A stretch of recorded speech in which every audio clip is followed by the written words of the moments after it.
streets. Protect me from the robbers and thieves. I'm begging for some strength when I get weak. Must beware of the mark of the beast. Show I the way. Guide me through these evil roadblocks. I and I keep the faith. Them can't trim my naughty dreadlocks. Say a little prayer for a sunny day. Can't take the sky when it's so gray. Jah give me strength so I never go astray. Listen what the kings have to say. Protect me from the evil in the streets. Protect me from the robbers and thieves. I'm begging for some strength when I get weak. Must beware of the mark of the beast. Protect me from the evil in the streets. Protect me from the robbers and thieves. I'm begging for some strength when I get weak. Must beware of the mark of the beast. Oh, Jah give me the strength so that I never go astray. As I trot over these hills, over mountains and valleys. Please guide me on my way. This is what I pray. At times life will struggle, but I'm trying to keep the faith. So much going on in this world that is wrong. We're searching for the answers to the questions in this song. Do you have some time for me? Please hear me when I plead and take away this negativity. Yeah. Protect me from the evil in the streets. Protect me from the robbers and thieves. I'm begging for some strength when I get weak. Must beware of the mark of the beast. Protect me from the evil in the streets. Protect me from the robbers and thieves. I'm begging for some strength when I get weak. Must beware of the mark of the beast. They try to clip our branches, but them can't kill the roots. Life can be a struggle, so we're off it teach the youth. Don't give me the drugs to juggle, don't give me the guns to shoot. Just trust in Jah and you will find a way to make it through. The race is for the swift, chosen out of few. Babylon, I ask the question like an interview. Because it's in the paper, do you think that makes it true? Just follow Jah's teachings and you're gonna make it through. Protect me from the evil in the streets. Protect me from the robbers and thieves. I'm begging for some strength when I get weak. Must beware of the mark of the beast. Protect me from the evil in the streets. Protect me from the robbers and thieves. I'm begging for some strength when I get weak. Must beware of the mark of the beast. I got that work, I got that work, I got that work, I got that work, I got that work. Kingston and Welling, soul in the place. I got that work, I got that work. Open your head. I got that work, I got that work. Yeah, man, I'm in Kingston. Hear what the man said. I got that work, I got that work.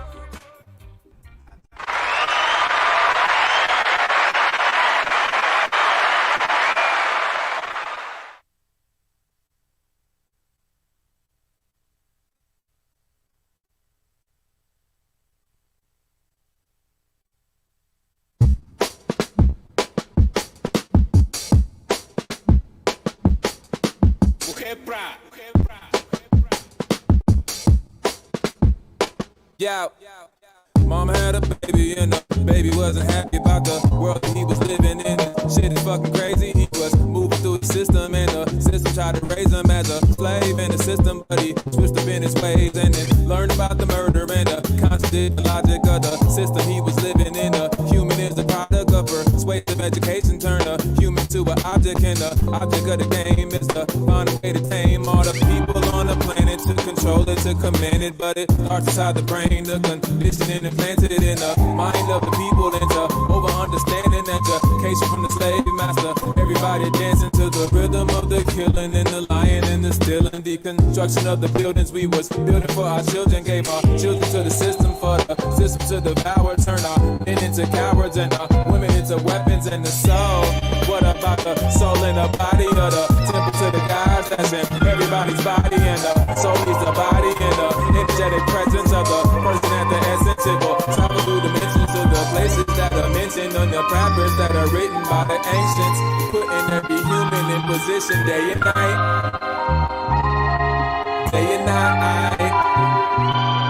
Yeah, know where you going, pick what you choosing. Take your heart with you on the path that you are pursuing. Moving steadily moving whenever you're moving. Put your all in even when falling, you'll never be losing. I mean, you'll never be what you'll never be, but you can be what you can't. And you can do what you never done, and you'll become what you ain't. I mean, like you can be what you never thought that you can be. If you do the things you never thought that you can do, you gotta do into the future what you didn't used to do. So, swimming in the femininity of a feminine energy. And I am a masculinity with a passive energy. I am the truth that lies on the path of my enemies. I am the truth that lies in the past of my enemies. I am the past that remains in the future of the present. I am the present that remains in the future of the past. I am the gift of life and the life of the gifted. Becoming the burden of relief when the burden is lifted.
Grand rising, grand biscuits, magic wand waving grand wizards. If you my man, 100 grand in a grand missing.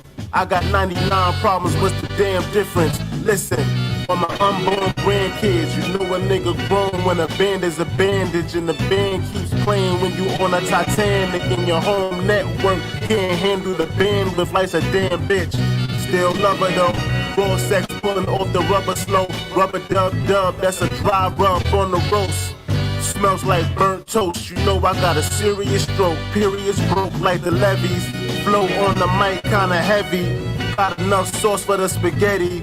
Red hot chili pepper, order water under the bridge. I forgive niggas for wanting to live. I ain't mad at ya, I ain't the mad rapper. Just a mad dapper damn rather. Shimmy shimmy dog like a kappa. Somebody tell Boozy that I'm batter. Vanilla extract in a batter.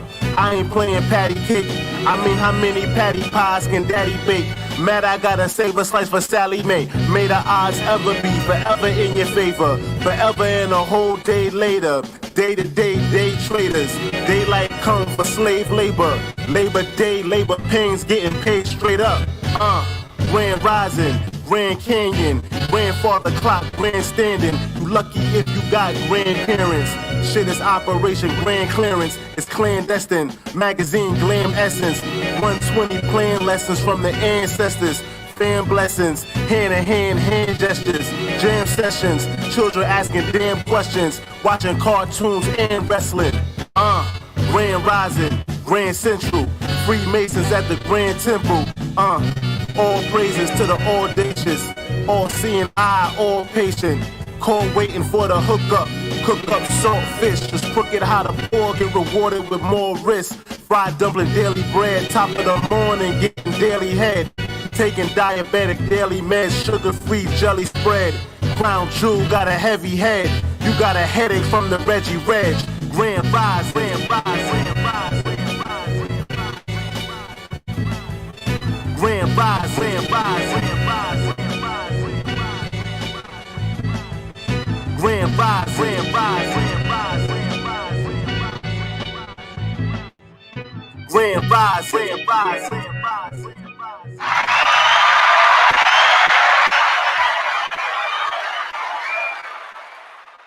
Good morning, good morning, good morning, good morning. This is JahLogic, also known as Mr. M, and this is the Morning Rant. And with me, I have my co-host, Mimi F. Baby. What's good? Good morning, sister. Good morning, big brother. How's it going?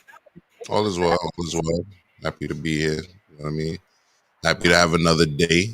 Wake up another day. We That's get to the right. chat. Word facts. We get to the chat. Just one love says salute, Rant. Salute to you, sister. Salute, just one love. Salute to the Rose Show. She says morning, morning. Good morning to you, sis. Good morning. The Rose Show.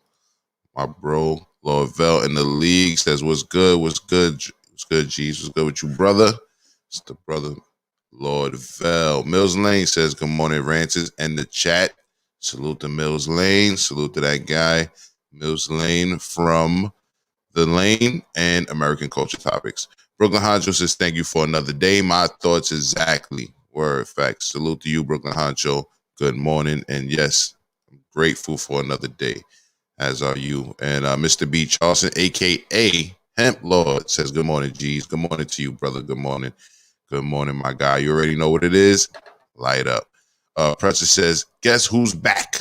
Me, nigga. Salute, Pressure. Good morning, brother. Good morning. He also says classy rap. No doubt. You know what I mean? We getting of a certain age where we not old, but we not young. You know what I'm saying? So we can't be listening to all the silly shit all the time. You feel me? It's cool to stay up to date, but at the same time, you feel me? I guess this is the new version of like classical music and shit. Classy rap. You know what I'm saying? I don't know. Something you can listen to while smoking a cigar, drinking some whiskey and some shit. I don't know. Virginia Slim says, peace and good morning. Good morning to you, brother. Good morning to Virginia Slim. So you already know what it is. Good morning from the morning rant.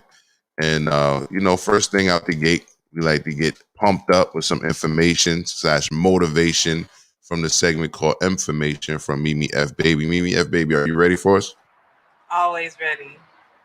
That's what's up. I would like to hear that. So let me get you set up and let's get you motivating the people and myself as well. All right. So let's get it. Information by Mimi F. Baby. 2, 1, 2, ready.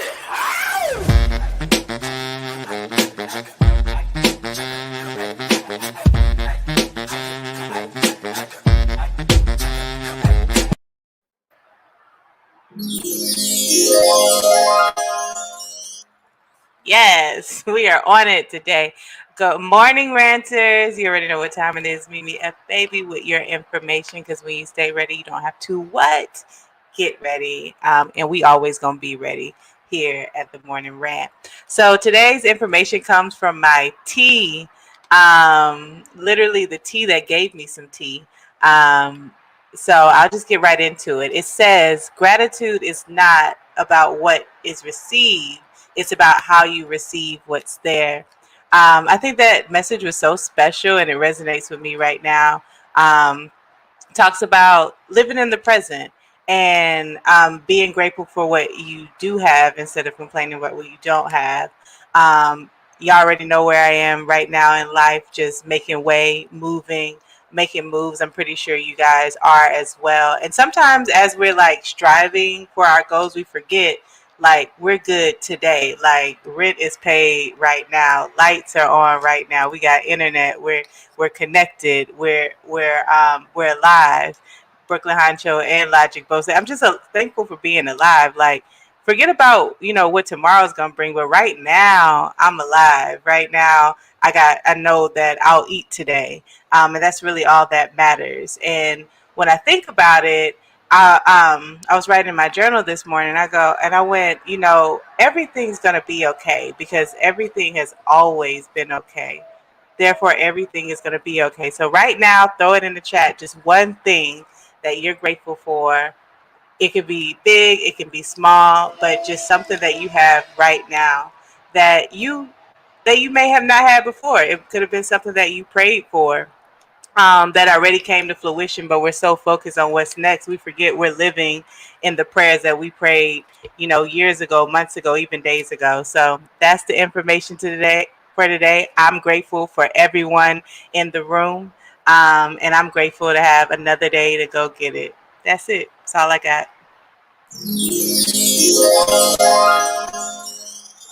Salute to Mimi F. Baby with today's information.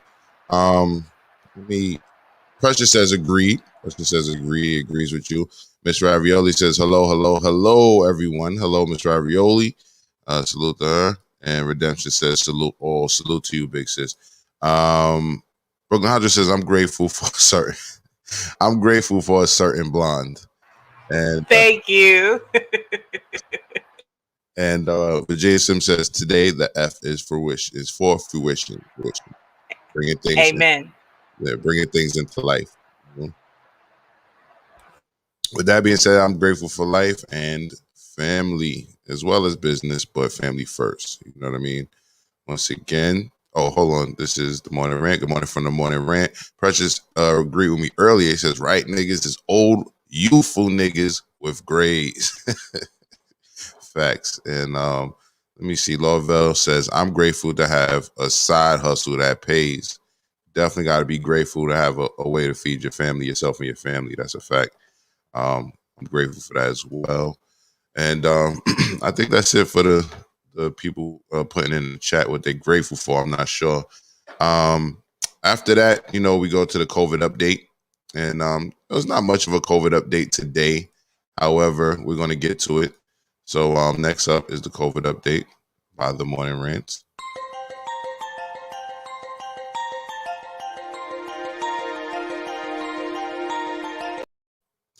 Good morning. This is Mr. M, also known as JahLogic, with today's COVID update reporting for the Morning Rant. This comes to us from New York Post. So apparently Biden is said to sign the COVID stimulus bill on Fridays. He said to sign the checks on Friday, the $1,400 checks. I'm going to read some of this article, and if I feel they left anything out that I seen myself while watching the press conference yesterday, I will throw it in there. President Biden said on Wednesday at the conference that I was watching that he will sign the just passed $1.9 trillion American Rescue Plan Act on Friday. The bill passed in the House of Representatives on Wednesday with no Republican support after a party line 50-49 vote in the Senate. On Friday, they quote him saying, on Friday, I look forward to signing the American Rescue Plan into law at the White House, a people's law, and at the people's house, Biden said in a statement. They also quote him saying, this legislation is about giving the backbone of this nation, the essential workers, the working people who built this country, the people who kept this country going, a fighting chance. Building signed out a White House Speaker Nancy Pelosi for praise, and singled her out for praise, excuse me. And they also quote him saying, I want to thank all the members who voted for it, especially Speaker Pelosi. And I'm going to stop right there because my take on what I saw was it was a big circle jerk. Pardon. They were just kissing each other's asses. You know what I'm saying? It kind of reminded me of church a little bit. You know what I mean? Except they was giving honor and glory to Biden. Like everybody went to the pulpit and was like giving honor and glory to Biden. Everybody was sucking his cock, you know what I'm saying? And, making it seem like he saved us and shit just for signing the bill, I'll read a little bit more of the article. The bill gives $1,400 stimulus checks to Americans who earn less than $75,000 per year and extends a $300 weekly unemployment supplement through September 6th. And I guess salute to that for the people who are getting an extra $300 on top of their unemployment. That's a good thing. It was more before, I believe, but anything is everything.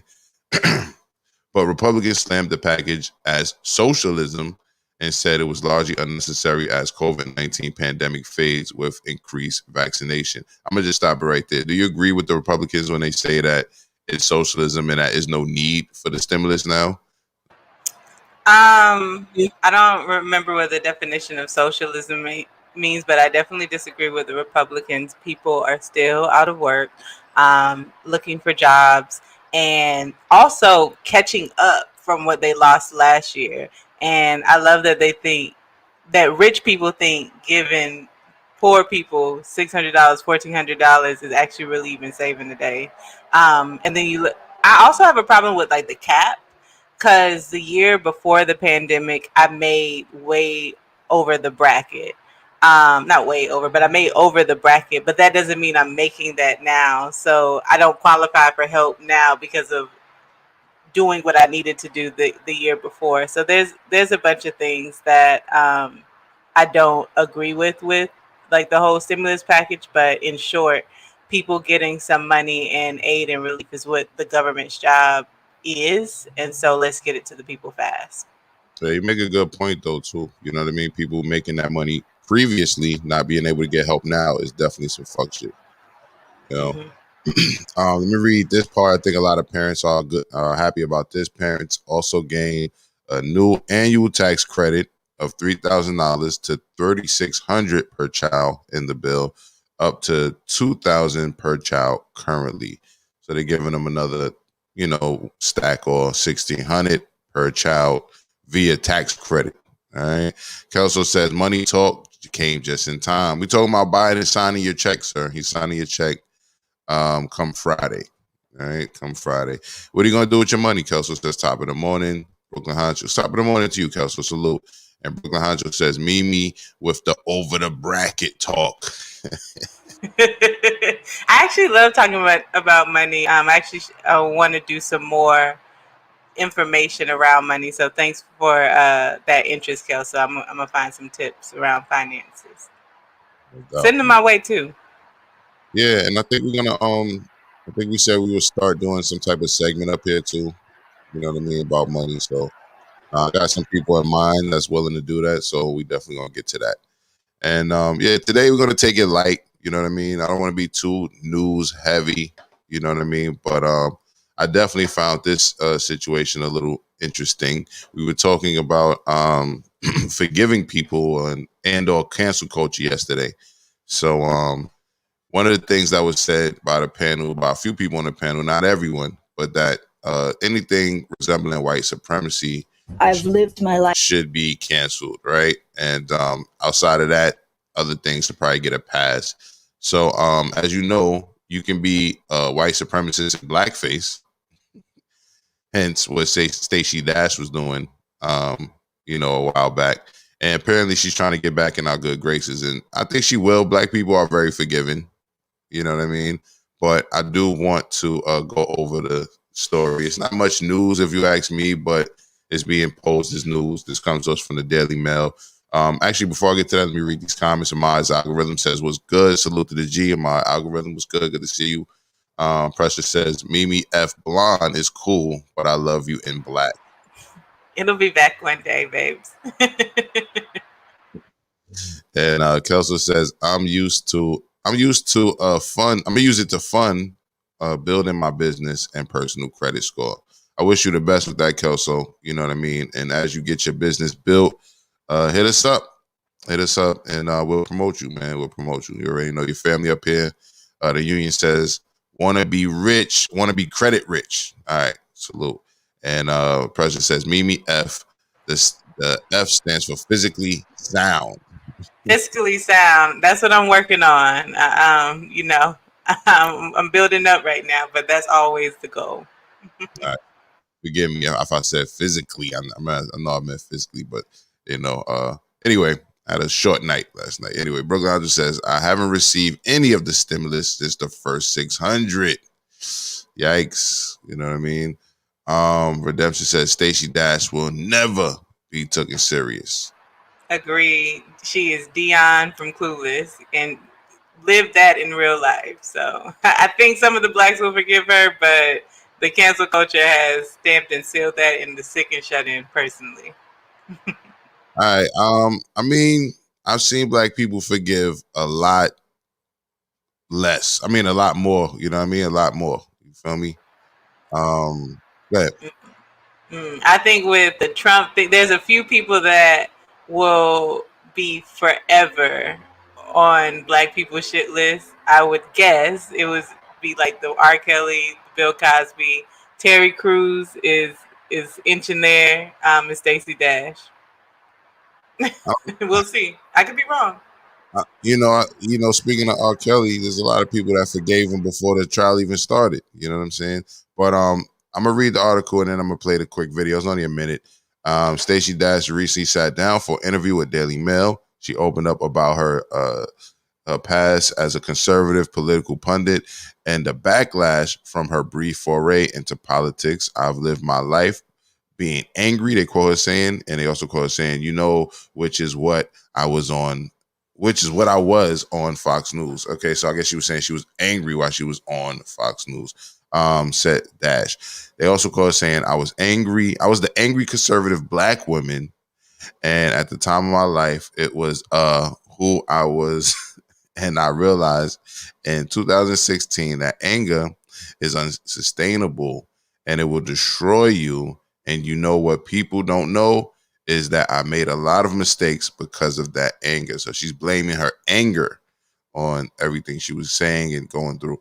They also go saying there are things that I'm sorry for, things that I didn't say, that I should not have said them in that way.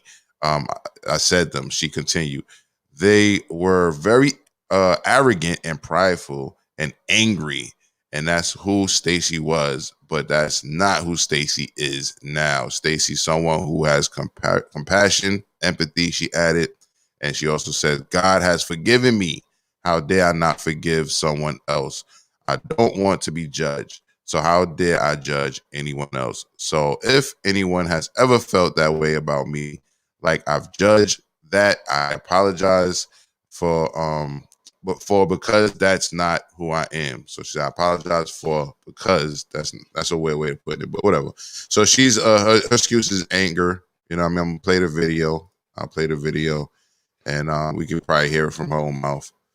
I've lived my life being angry, which was what I was on Fox News. I was the angry conservative black woman. And at that time in my life, it was who I was. And I realized in 2016 that anger is unsustainable and it will destroy you. And, what people don't know is that I made a lot of mistakes.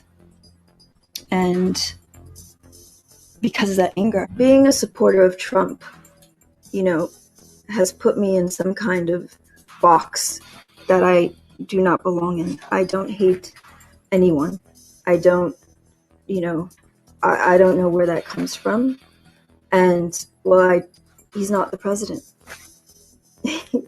So I'm going to give the president that we have right now a chance. All right, there you have it. And as Redemption said, angry black woman excuse. Thanks, Stacey. They already think that about all of us. That's a fact. Is she furthering the stereotype in your opinion? Yeah, I would have preferred her to use a different choice of words. Because my first question was, who are you angry at? Like, when you say I was an angry black woman, usually that's directed, like we're being perceived to be angered towards white people, but you were on white people's side. So were you angry at blacks because you were caping for white people? So I have more questions. Fire the PR and fire the person who wrote her speech, because that was not a smart play. And was she talking in third person? Stacey was this and Stacey was that. That's so irritating. I think she definitely has some mental issues. With that being said, Jersey Jen says stimulus for 17 and 24-year-old dependents now. Thank you, Joe Biden. They didn't qualify before. And let me see. MsRavioli says black people. Boondog's voice. Mr. Fuck These Crackers says fuck that bitch. Only Stacey that I like is Stacey from the movie Wood. And salute to that man. That man is also a little bit off his rocker, but salute to him. He's maintaining. He's maintaining. Amaz Algorithm says, "Fuck this stimulus. If you even get it, I want our reparations for ADOS." All right. And Redemption. Oh, we read that. And Pressure is talking to MsRavioli. MsRavioli says, "Look at God." And Mills Lane says, "Good morning to all." Pressure says Bill Cosby, only crime was adultery. All right, his only crime was adultery. And Redemption says she's been catching L's since the 80s. That's Christopher Williams' baby mother. And Kelsey says respect on correcting your mistakes, but unfortunately we can't afford to ever trust you again. All right. And that's the thing with when you go over. So being black, we are going to look out for each other as innate. historically, white people have undercut each other. We're known for being more of like a gracious people. Like when you think about like, you know, corporate crimes, white collar crimes, like it's not a racist statement, but historically, like that can happen. And I, you know, it happens with civilization, but I'm making a general statement. Black people, we are going to welcome you, but once you betray us and go against like the movement and progression for Black people, it's hard to come back in. And then it's an unfriendly reminder, like you also weren't white, so you weren't in there totally anyway. You know what I mean? Like you can't fully go into their cookout and think like it's gonna be okay because there will be a reminder that you're Black. Shout out to story of OJ, Jay-Z. Like it's very clear. That's a good point. That's a good point. And I think currently you got the Meghan Markle shit that is also another reminder, right? People are like, oh yeah, they was all happy that she was the princess. And then they kicked them both out of the country. All right, let me see. They're going in the chat. I'm not going to read the back and forth. Brooklyn Honcho says the honcho was that third person talk. I think it was. I think it was. You're an exception, Brooklyn. You can talk in third person. I will forever listen. All right, Precious says she made her side isn't here to protect her from. She made her side isn't here to protect her from what she was paid to do. Fuck her. All right. Well, you know, I don't think it was, honestly, I wanted to say this. I don't think it was the whole Trump shit that got her canceled. I think it was just her disposition, how she came across, how she was talking about shit, how she was demonizing her own people. You know what I'm saying? I think that's what it is. People they don't give a fuck who you politically support. You know what I'm saying? Like, unless, I mean, well, in the case of like maybe Diamond and Silk, their whole existence was who they were voting for, right? But a lot of other people, like especially here at the Morning Rant, like we let every opinion rock here. You know what I'm saying? So I think that's a remnant of like how Black people do. You feel me? You know, feel how you feel, justify it, stand on it. You know what I'm saying? We might argue, but we still family. But I feel like in a lot of ways she tried to disassociate herself from Black people. You know what I mean? And I think that's what people are not going to forgive. She tried to disassociate that. No, I was saying I agree with you that people aren't going to forgive that, like the whole like I don't see color position when you have a platform to move people along. But I do also think that standing next to Trump, being a Black person, is extremely polarizing. Everyone who did Black people are still on Black people shit list. Kanye, whatever that football player's name was, Lil Wayne, Ice Cube. Like Ice Cube, I think just got into some hot water, maybe lukewarm water for something, and I was listening to a podcast. And they were just like, I mean, fucking forever. Like you was just on Trump's dick. Like associating with Trump is basically the equivalent to Black people of like disassociating with us. So I don't agree. I really don't. Like, I feel like to your credit, you know what I'm saying? Sure, there might be podcasts that might be trying to sensationalize things and use it for their talking points, but I really don't think that's the general public. You know what I'm saying? I really don't. I don't agree. I think there are a lot of Black people who still fuck with him, you know what I'm saying? And people don't disown those people. And as far as Kanye, he did a lot of shit, you know what I'm saying? He did a lot of shit that made him like, you know, always the center of attention, but people still fuck with Kanye if you ask me. No matter how crazy his clothes are, no matter what his political views are, whatever, people still, he put out a hot song today, niggas is gonna fuck with that shit. Like, I didn't see nobody not fuck with nothing hot he put out because of his political views. Virginia Sim says, I agree with everyone you said, Mimi, except Ice Cube. And Kelso says, Lil Wayne was facing a 10 piece for guns, 10 years, coke smuggling charges. I probably would have took that picture too. I feel him. You see, niggas right, niggas. Lil Wayne ain't on nobody's shit list for that. This Ravioli says, Brooklyn Honcho, thank you, sir, for yesterday's Cash App. Did you ask your daughter to choose an activity yet? She's following up with him. Brooklyn Honcho says, hit the like button early, y'all. And Sleazy Aki says, she bugging, I judge everyone. No, I think that's what she was saying. I think she was saying Black people would judge them. Sleazy Aki said, my family told me he gonna punch me in the face for co-signing Trump. Yeah, but that was you know, that's the homie. So I know this, but that was a situation where that nigga's probably fucking a little off his rocker anyway. But fuck these crackers says those white men used her, ran through her, and got her arrested. Now she wants to find her Tyrone. Let's not forget she did get locked up for abusing her white husband. You know what I mean? After trying to disassociate herself from black people. Precious says she disses herself on many levels from us. Stay over there. It's very simple. See, I think that's the root of it. How she distanced herself from us. You know what I mean? If she wasn't distancing herself from black people, I don't think people would have, you know, been too. I think people would have forgiven her. I think people still might. You'll be surprised. People still might. You know what I mean? Anyway, so we spoke in the past about the legalization of drugs. And there was a special guest that I wanted to have that couldn't pull up that day.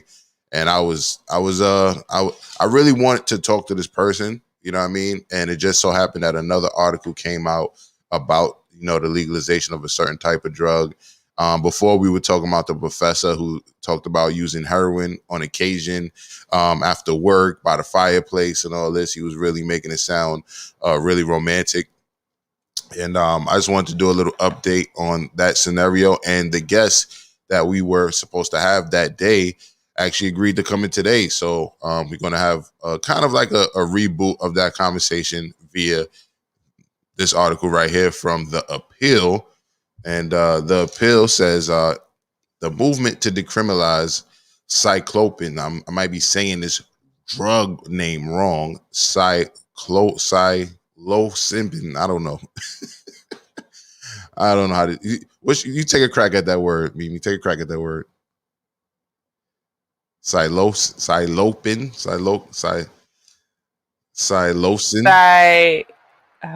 I don't want to. Psychoactive. Psilocybin. I like that. Psilocybin. Yeah. I would say, yeah, that's my best guess. Psilocybin. Anyway, I'm going to read some of this article. And the introduction says, the latest frontier in state and local drug reform. Has been the loosening of legal restrictions on psilocybin. I say it again, Mimi. Psilocybin. Psilocybin. All right. The psychoactive compound in magic mushrooms. So can I just replace psilocybin now for shrooms? Can I do that for the rest of the article? Yeah, either call it that or call it Psy. Psy. All right. Psy, aka shroom. All right. So let's go with that. Like cannabis, Psy is a prohibited Schedule 1 substance under the Federal Controlled Substance Act, CSA. Yet studies consistently find that Psy can induce positive psychological experiences effective in treating depression, anxiety, and substance use disorders while enhancing the well-being of healthy individuals. Over the last 2 years, several U.S. cities have decriminalized psilocybin either through ballot initiative or city council vote. In May 2019, Denver became the first city in the country to decriminalize the use of possession of mushrooms containing the psychedelic compound psilocybin.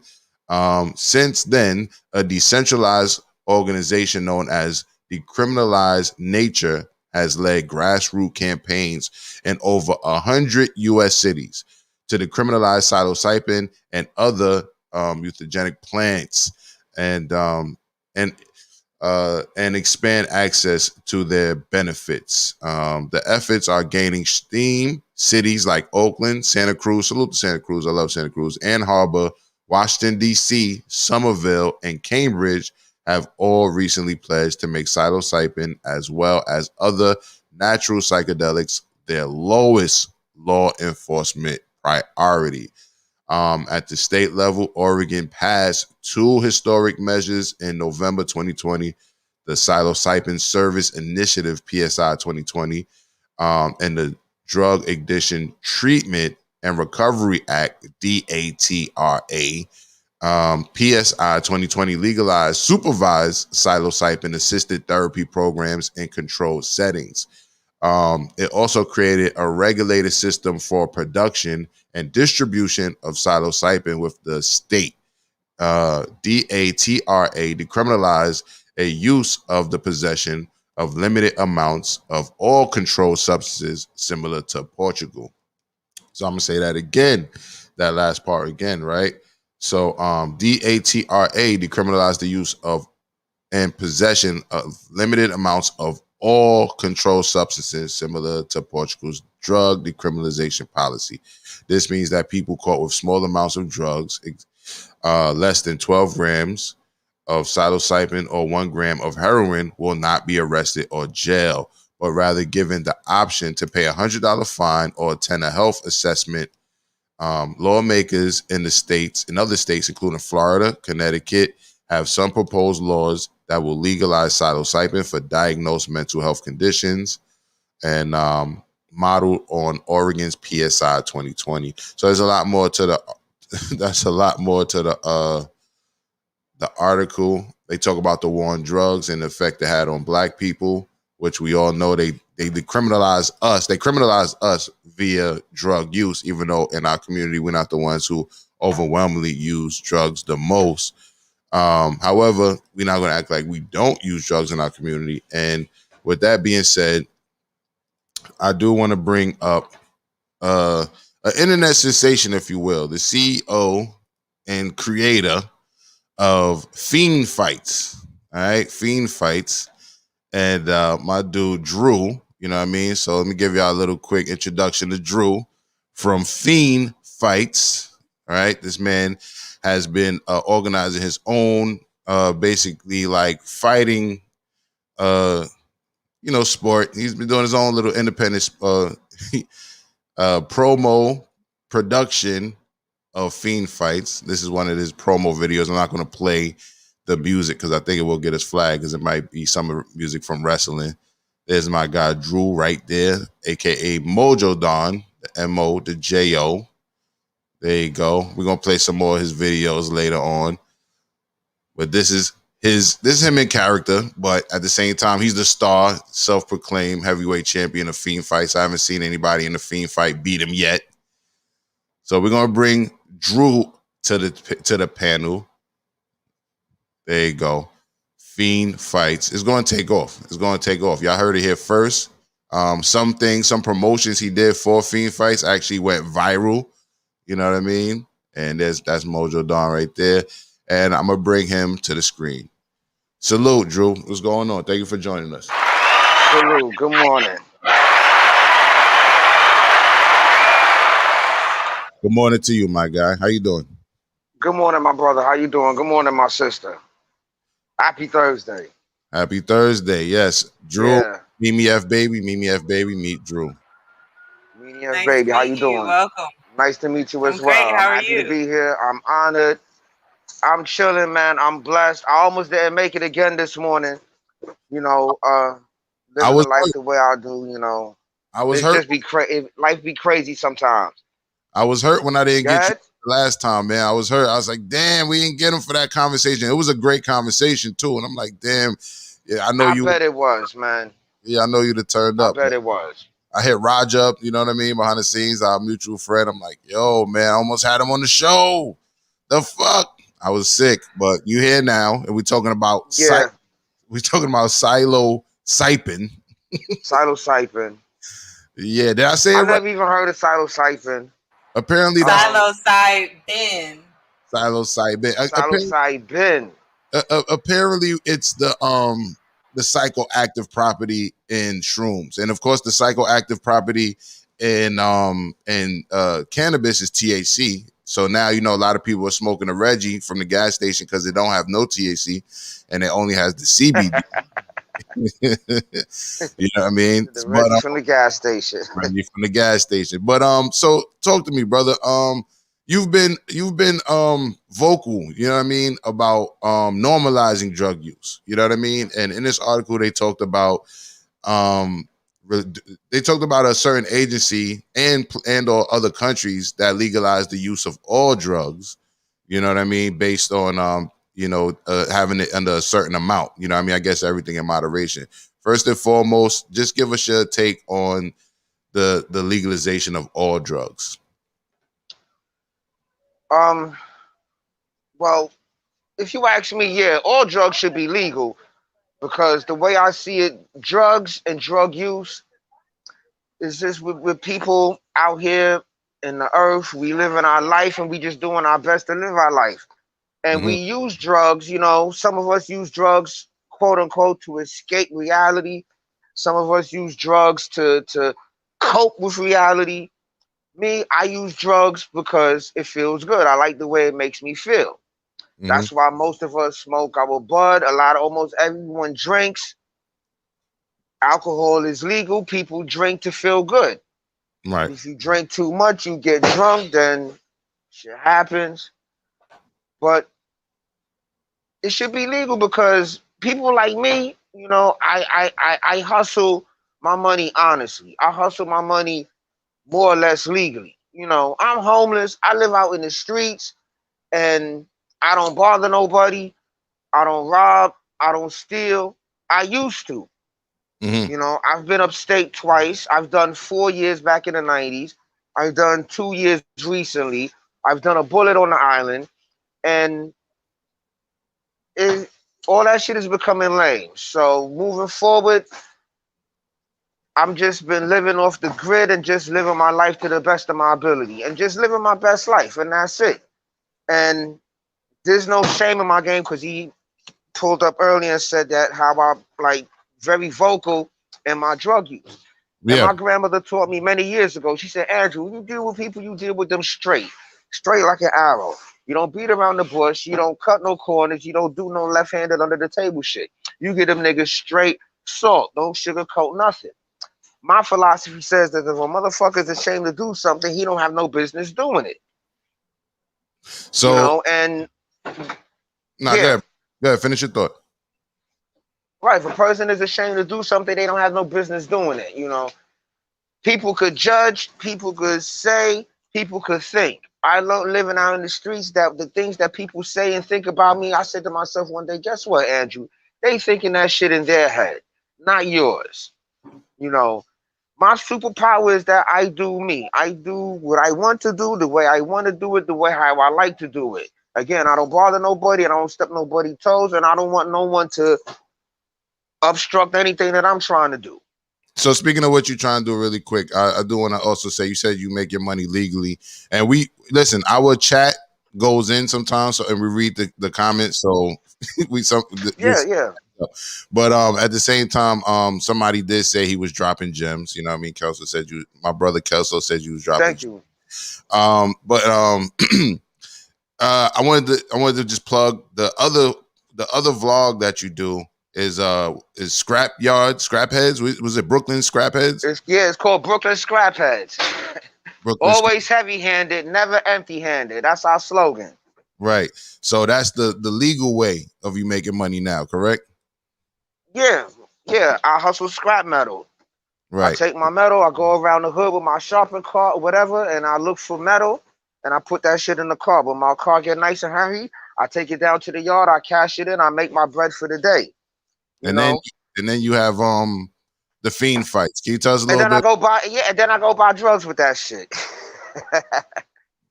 The fiend fights. Yeah, tell us a little bit about fiend fights too, really quick. Because I feel like fiend fights is a way that legally, you know what I mean, you can make some good money too. So tell us about this and tell us what we're looking at right here too. Because this is like a promo video for a fight you were trying to have. Like when I was going to fight a guy named Panama. That was like one of our most famous feuds. Even though we never actually fought, but he was talking a whole bunch of crap. And this right here, this video that you see, and this was supposed to have been the night of the fight, stare down. And as you can see, I mushed him. I smacked the beer out of his head. I'm flexing my muscles. And apparently he didn't want anything. He ain't want none of that smoke. But with the fiend fights, there's no real beef. There's no real drama. It may look that way on the camera, but at the end of the day, we all buddies. We all cool with each other. And we're just acting for the camera. For me, I grew up watching wrestling, the WWE. you know, and doing this Fiend Fight thing was kind of like a dream, kind of like come true for me, because I get to do shit that I like, you know, Mhm. which is act and fight and smoke and carry on and all of that. So you smoke on the camera and all that shit. Absolutely. Absolutely. If I had some, I'll smoke that motherfucker now. But Tell the What's audience. I ain't your? got none right now. Go ahead, Mimi. Go ahead, Mimi. Huh? I was just gonna ask you, what's your preferred drug of choice and why? That's a good question. Let me see. Today, my preferred drug of choice is crack cocaine, / marijuana. You know, because I buy both and I use both. You know, it's hard to compare the two because at the end of the day, you can't really compare the two. The only underlying factor that they both have is that as a drug, they both have a way of altering one mood and mind state. But the way those two drugs alter our moods and mind state are so far apart on the spectrum that you can't compare them. But I like and I appreciate both highs equally. Mm-hmm. So So but one. if I had $10, if I only had $10, I would go buy me a rock before I buy a bud. If What that's your about? question. We got a comment from HB2, and he says woolers ? Like, do you ever create the woolers? You know what I mean? Put them together. Sometimes. To me, making a wooly is a waste of crack. You don't really get the full high that you get when you smoke it through the pipe. Right. Ain't that right, Cuba? My man Cuba over in the background. Oh, just to put y'all up to speed. Like I said, I'm out here in the streets homeless. Mm-hmm. So let me show y'all my backdrop. I'm at a motherfucking bakery this morning. That's why I said I almost missed it again, because I fell asleep in the projects trying to buy some time for you this morning. Thank you, And brother. I got up and I said, holy shit. I didn't even know what time it was. My phone was dead. So I rushed down here to the bakery. You know, I do a little side work here and shit sometimes. Plug in my phone. See, I got everything's plugged in and we ready to go. Right. Let me So, ask you. yeah, this is where I'm at this morning. Let me ask you an objective question. Thank you for Yeah. Yeah. What's up? Thank you for being so transparent, by the way, too. We're talking about the legalization. Absolutely. Like I said, nothing to hide. No doubt. That's why I wanted you up here, man. One thing I wanted to ask you. You know, we're talking about the legalization of drugs. Some people will argue that, you know, being on drugs is the reason you're homeless. You know what I'm saying? Or being on drugs causes people to lose their livelihood and all that. What would you say to that? What would I say to that? I guess it depends on the person and as an individual. I became homeless not so much due to drugs within itself, even though drugs played a part in it. I became homeless, to be honest, I became homeless because I caught a case in 2006. And I was in a situation with a female that I couldn't stay in. And at that time, I didn't have the means nor the money to get somewhere stable for myself. And long story short, I ended up on the run. I couldn't stay with my mother. She's talking all this bullshit about harboring criminals. My mother. I know I couldn't go to a regular shelter because I knew the Warren Squad goes there every other week. Okay. I would be in jail with them before the month was out. Right. So I ended up literally in the streets for the very first time. This was back in 2007. And after a while, I ended up getting caught later on that year and charges were dropped just a little bit. So I only ended up doing about 40 days out of that. But at the end of the day, I learned and realized that there's a certain freedom living in the streets, regardless if you use drugs or not. Because I know plenty of homeless people out here in Williamsburg, Brooklyn, that do not use drugs. You know, me, I'm not gonna stand up here and say that I'm the smartest cookie in the smartest knife in the drawer, the sharpest knife in the drawer, whatever. But I'm not no fool and I'm not a dummy. Mm-hmm. You know, that if I really wanted to, I have the wherewithal to get up, go out into the streets, get a quote unquote job, get a quote unquote, do the things that quote unquote normal people do. Mm-hmm. I guess my brain is wired differently. Call me crazy, whatever. But I feel that I'm past that. I cannot do normal. Is to me no. It's just I don't want to say the word boring, but I just can't do it. So I let me guess the best way to say I can't do the schedule life, right, JahLogic. I can't do the schedule life to right, wake up at a certain time every morning to do something the same thing every day for hours and hours. You know, just to go back home and just to get ready to do the same thing all over again tomorrow. And right, then you get all this money, and once every 2 weeks, a paycheck. I remember Dr. Dre said many, many years ago, I seen it in the source back in the 90s. He said, paycheck. He said, they paying you to stay in check. That's mm. how he looked at a paycheck. You know, I don't want no paycheck. I pay myself. I do what I want when I want. And that's how we rolling this morning. So, so before previous to '07, correct me if I'm wrong, but didn't you also used to be like in the computers and you used to be in the tech? Yeah, I went to Transit Tech High School. You know, I majored in computer science. I was always a computer nerd. I grew up, you know, being a Bill Gates fan since the 80s and 90s, and I don't want that kind of life for me no more. It's just I don't know. I don't know what to say. We got I yeah. Yeah, talk. So we got a few comments. I just wanted to get a Okay. few comments. Kelso says, '07, he went homeless during the worst economic times in American history. Yeah, that's different. Let me see. Brooklyn Hodger says, I want to send him some bread. Did you create a Cash App yet?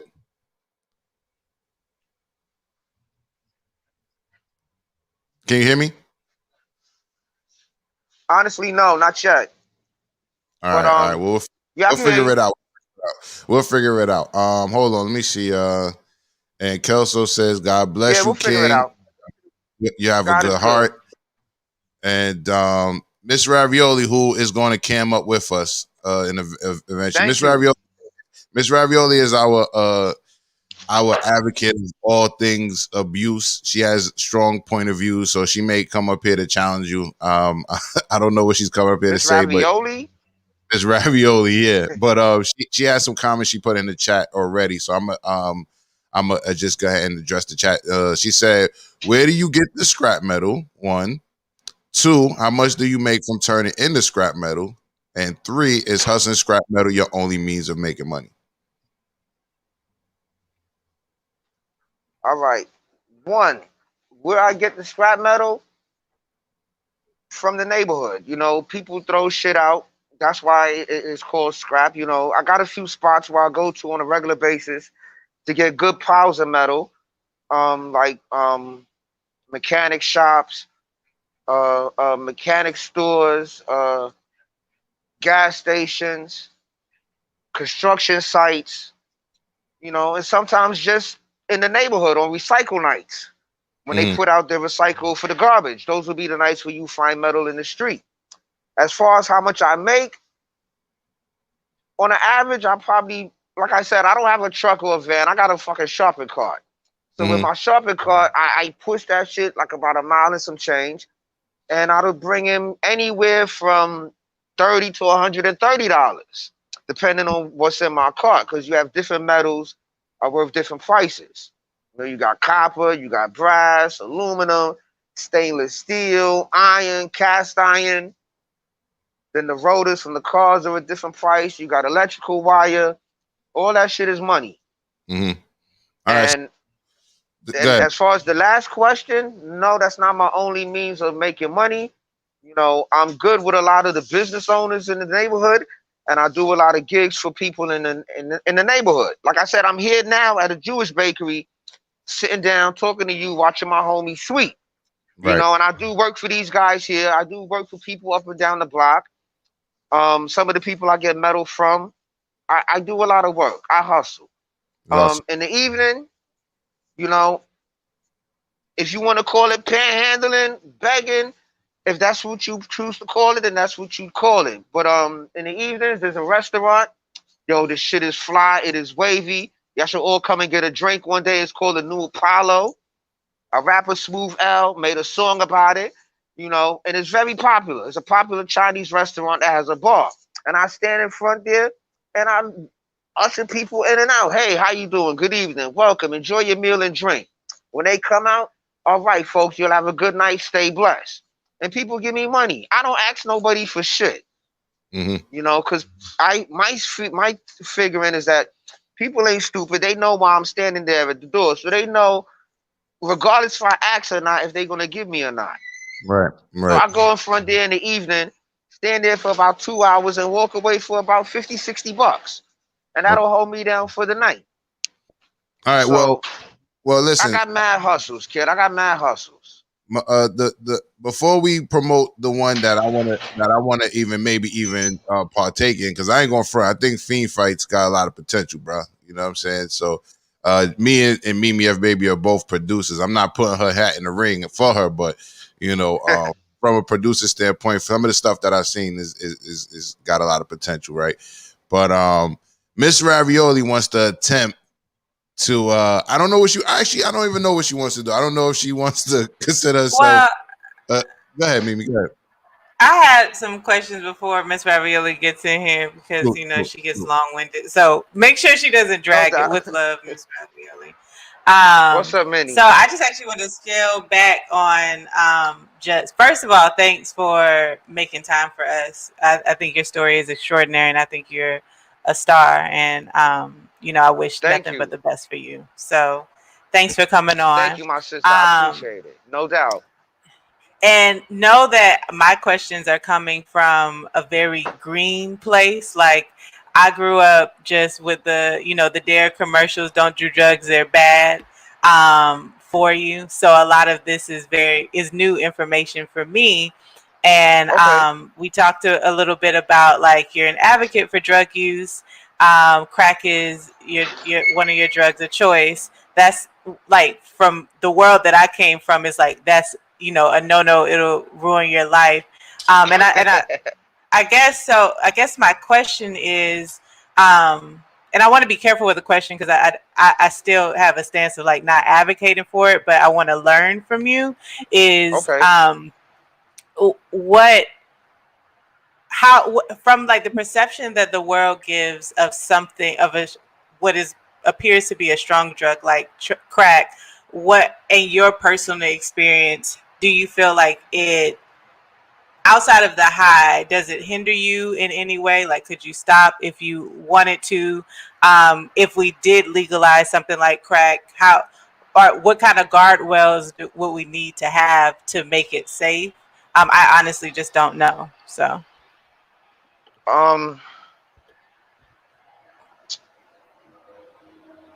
to answer the first part of the question, I don't. If at anything, it hinders. How can I say? I guess if at anything it hinders, it to me, it doesn't hinder anything. It doesn't hinder anything at all. Nothing. There's nothing that I could say that how crack has hindered my life in any form or fashion. Because, like I said, the way I live my life today, I choose to live my life this way. This is something that I choose. And like I said earlier, if I want to, I could go out there, get a job, get a house, get an apartment, a car. I don't want those things no more. I've read a lot of things in my life. I've seen a lot of things in my life. And I'm as cool as a fan sitting in the park all day watching the birds and the cats. Now, as far as they used to legalize it, and I have not even the slightest as far as any safeguards. I don't know what they could do to I guess, legally promote this the way they're doing with cannabis now. It's going to take a whole lot of propaganda for people to accept this, because cocaine, crack is, in particularly, like how you were saying, when I was growing up, crack was a definite no-no. What? You smoke crack? Get the fuck out of here. Fucking crackhead and shit like that is, and that's another thing that I wanted to address too. The word crackhead. When people say that word and when people hear that word, all sorts of visions pops up into someone's mind. You know, and these visions stem from popular culture, the shit that we see on the news, mostly fake news, the shit that we see in on TV and in movies, that people that smoke crack are malnourished, they look like skeletons in the face, they their minds are gone, that they're more or less like some type of zombie type creature, that they're even no longer human. You can't even call this person a human no more. Look, that's a crackhead over there. Like if you was to see a zombie in a pot, oh look, there go a zombie.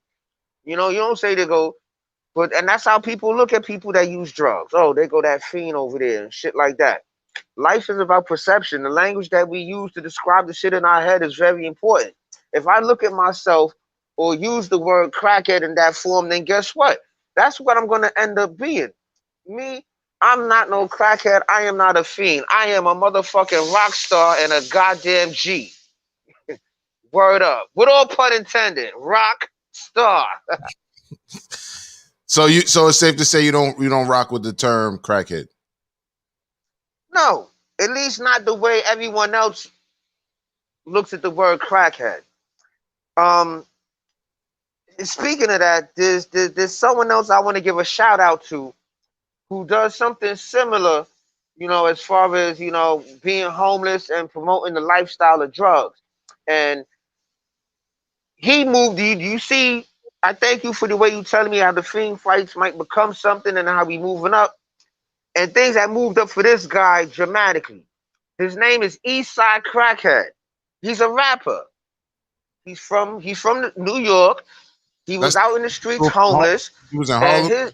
From Harlem. Yeah, I know. But the man could flow. He could spit. And that was one of the things, you go in front of bars and clubs and spit. People see him and they put him on.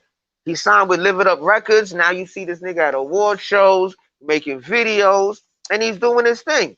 And everything he raps about is about crack. He raps about crack all day long. Not selling it like most rappers. He raps about the actually being out there in the streets, smoking it, using it, and shit like that. His first single was called Test Your Work. Right. So shout out to that nigga, Eastside Crackhead. Yeah, Aki Brother put that in the chat too. Let me test your work. That was his joint when he went viral, right? Let me test your work. That's right. Because you got that life. They got a song they made about you that went viral too. He got snuffed and he ain't do nothing. He got snuffed for all that fronting. Look, we're gonna play some of that later on, but yeah, shout out to my man Stacker World Morilla, because he's the one who originated that song. But the day after I snuffed him with the rotors. After you snuffed Panama. But bro, right. You got more questions, right, Mimi? Go ahead. Yeah, well, actually, no, I just wanted to just say, like, thanks for sharing your perspective. I mean, it honestly just shapes my world, and of course, and I'm sure, like, it shapes others. I think my biggest concern with, like, advocating, and this was before you even came on, even our last show, with advocating the legalization of, like, certain drugs, or, like, what has been advertised as, like, hard drugs, is, to your point, the perception. If we had not had this conversation, there is this framework of, like, what and I don't even want to say, like, crackhead around you, like what a crackhead is. Okay. Like, they steal your VCR, they this, their fees, and all these things. But even with alcohol, like, I'm weary of that. Like, that to me is a drug. It's just a legal drug, and depending on your personality, it can aid in you making bad decisions. So my curiosity, which I don't think would be answered on this show, is you are naturally who you are. Like, you're smart, you're gonna find your way, you're a hustler, like, we got that in common.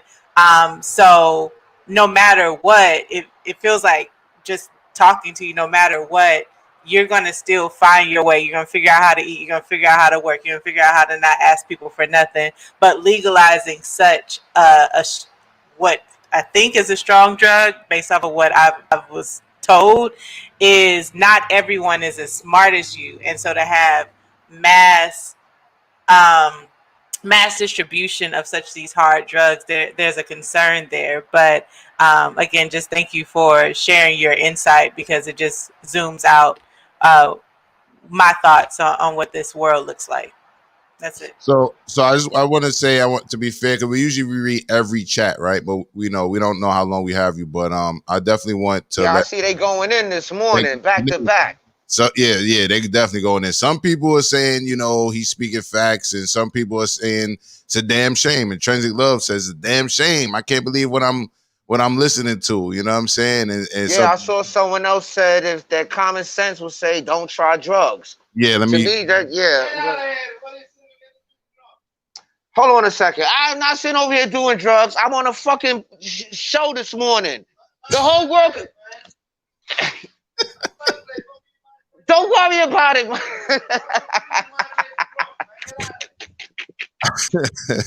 All right, listen, Drew. It's time. It's all good though. It's time to turn it up a notch. It's time to turn it up, and I'm gonna let MsRavioli talk. I don't know what to expect, but I would assume that she's gonna put you on some sort of a hot seat and/or try to save you. I don't know, but I'm gonna bring you MsRavioli. MsRavioli, good morning, Ravioli. I know you're writing your notes. Take your phone off of Teddy Riley.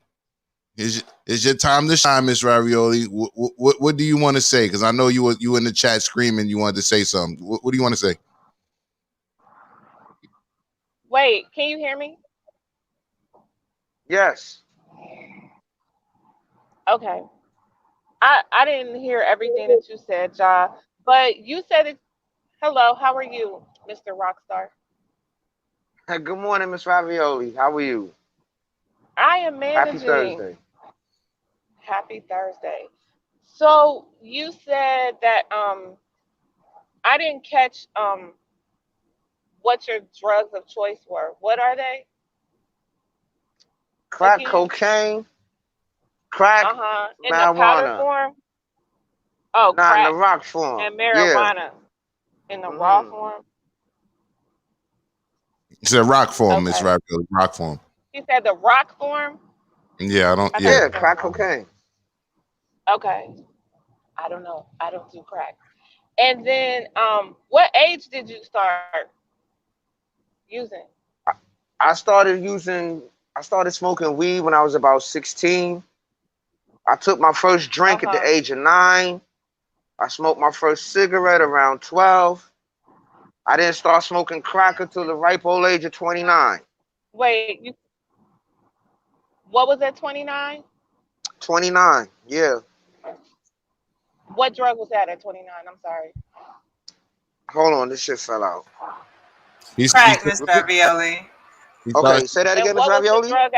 What was the drug at 12? 12 cigarettes. Cigarettes. And where were you? So you were in the home up until what age? I was in the home up until 17 when I got arrested and did 4 years in prison. That was back in 94. So do you see a difference in your quality of life between the ages of 17 before you got arrested and now? Because Mimi asked you, did the drug use hinder anything in your life? Can you see a notable difference in the quality of your life from age 17 until now? How old are you now? 43. 43? June 19th, 1977. Oh, you're a June baby like me. That's what's up. Mm-hmm. So you're a Gemini. Absolutely. Mm-hmm. So do you see a difference in the quality of life? Yeah, absolutely. I do see a difference in the quality of my life. And the difference in the quality of my life is the quality of my mindset. And that's the quality, because this is where my life is being lived, up here in my mind. And I look back at my life now, and I look back at my life then. Back then, I wasn't living my life. Back then, I was living how other people wanted me to live my life. I was living in other people's versions and visions of me. And I thought I was happy. I thought I was pursuing things that I wanted to do for myself, but apparently I wasn't. I come to see that, you know, I did a lot of people pleasing. I did a lot of yesing. I said yes a lot when I wanted to say no.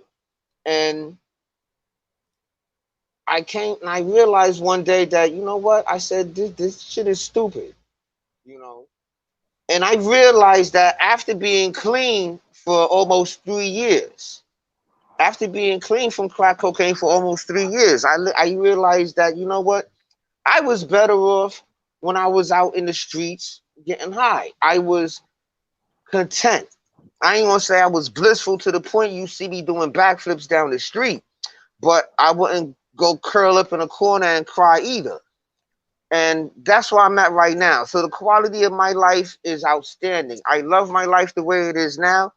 You know, my self-esteem is way up to here. There is very little, if not anything, a person could say to me or about me that will make me feel any less than me.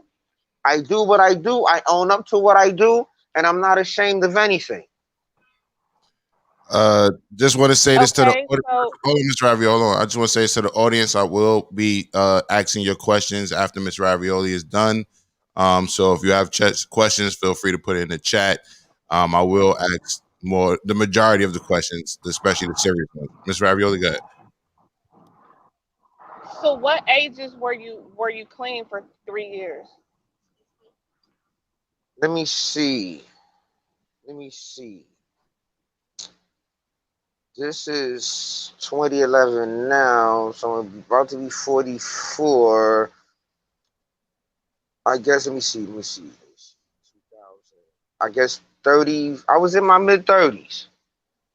Because the 3 years that I was clean was from 2015, no, from 2013 to 2016. Yeah, so almost about 6, 7 years ago, How did you more or how did less. you get clean? Well, I got locked up again and did 2 years. So I was kind of like Oh, forced to okay, become wait. clean.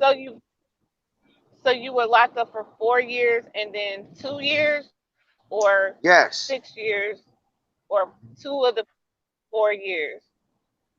No, no, no, no. The How four long have you been years that locked up in total? I guess about close to 10 years. Let me see. I did from 94 to 98 is 4 years. Then I did 1 year in 2012. That's 5 years. Then from 13 to 15, that makes 7 years. Then got to count all the times I did 10 days, 20 days, 30 days here and there. My rap sheet is like 55 pages long with a slew of misdemeanors, you know. What are some? Unfortunately, What type most of misdemeanor?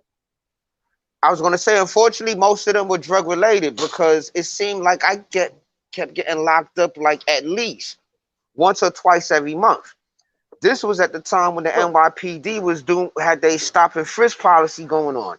Where I would just be walking down the uh-huh. street. The police already know who I am because they done locked me up 2, 3 times prior. So they'll probably say to themselves, "Oh, there go Phipps over there. We could probably get a quick call from him," and they'll run down on me, find a pipe. Not even a lot of the times, no drugs. They'll just find a pipe, and I will get locked up for just having a crack pipe on me. And I'll do 10 days on Rikers Island for just having an empty fucking crack pipe. Okay. Yeah, So so what were the so all of the charges, or just some of the charges, were just having paraphernalia, or were those there are other all the charges misdemeanors. included? Those are all the misdemeanors. Can I jump in really quick? Yeah, Sorry, go can ahead, I jump Meanie. in?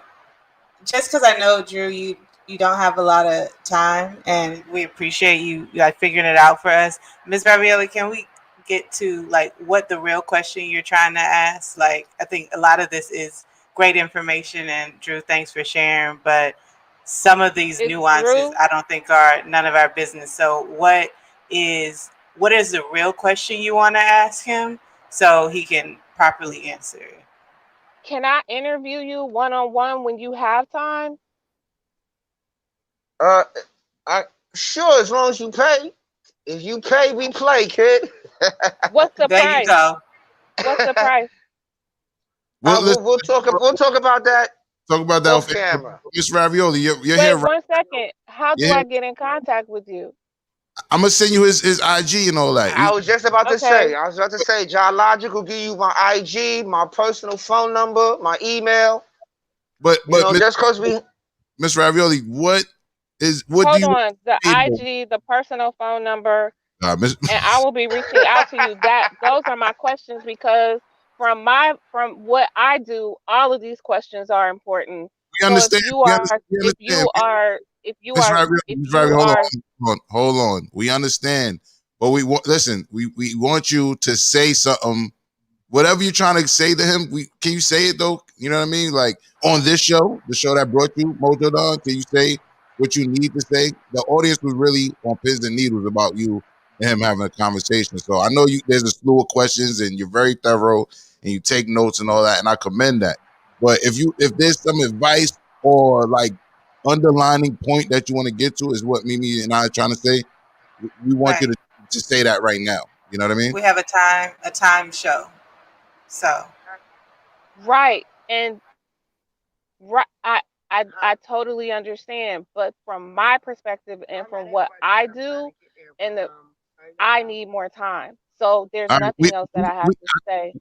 okay, but you don't have an underlining point that you want to say at all? The All main right. point right now is that it takes time and it's a process. So nothing is quick. And I thank you for your candor, Drew. It was a You're pleasure welcome. speaking with you. Absolutely. Same here. All right. Well, stick around, Miss Ravioli. I'm gonna go to the questions from the audience. I'm gonna go to some of the questions and or chat in the audience. How you doing, brother? Yeah, it's my man Cuba. We live. The whole world can see us right now, Cuba. Save me some of that cigarette. Oh, there ain't nothing there. Go smoke that. Hello, Cuba. God. All right. So we're gonna go to some of My these. man Cuba, kid. Salute to Cuba. We're gonna go to some of these comments in the chat and or questions. Let me see if I can. Amai said Detective Miss Ravioli had a line of questions. God damn, Miss Ravioli. Definitely was she definitely was sounding like a detective this morning. Jeez. yeah, and that was. I mean, I'll say this, and I could just be quiet because I've already asked my questions. I would love for us to like learn from him, but he has made it very clear. At least this is what I heard, Drew. Like he's happy with his life. Like, and we talked about this yesterday. Like people have to want to like do something else. So if we disagree with him, which is fine, we can all have opposing forces, but I don't think it's our job to try to change him. And I just felt like the questions were a little bit offensive and intrusive into like who he is as a human for giving us his time. He's still Right. a human first. And I want to point out that he And I salute you for that one, Minnie. If wasn't holding this phone, I'll clap my motherfucking hands for that one. There we go. That's what's up. I also wanted to say All that right. I think one of the things that came out of the line of questioning that I liked was the fact that you let us know that the majority of your charges came from drug offenses. And one thing that, and I'm not in no way advocating for doing hard drugs or anything like that, but at the same time, I want to point out that in other communities, they do drugs just as much, if not more, but they don't get locked up for it the way people in our community get locked up for it. So the war on drugs in a lot of ways were just another way of saying war on black folks. You know what I mean? So I just want to throw That's that. right. Yeah. Can I All say those in our something, please? studio audience, when you get the chance, read Michelle Alexander's book, The New Jim Crow. Read that book. No doubt. And we have some more comments and or questions. Let me HB2N says Miss Ravioli trying to get a date. Y'all need to relax. No, I don't know if she's trying. I don't know. But hold on. Let me get these real comments. Where are these real comments at? Okay. Let me see. Okay, here we go. Brooklyn Honcho, my man says, what does he hope to achieve for himself? What do you hope to achieve for yourself? What I hope to achieve for myself is what I hope to achieve for myself every day, which is to live that day as stress-free as possible. I'm not concerned about what happened yesterday. I'm not worried about what might or might not happen tomorrow. You know, 5 minutes ago was 5 minutes ago. It will never happen again. As infinitely small as the chance may be, my friends, 5 minutes from now is not guaranteed.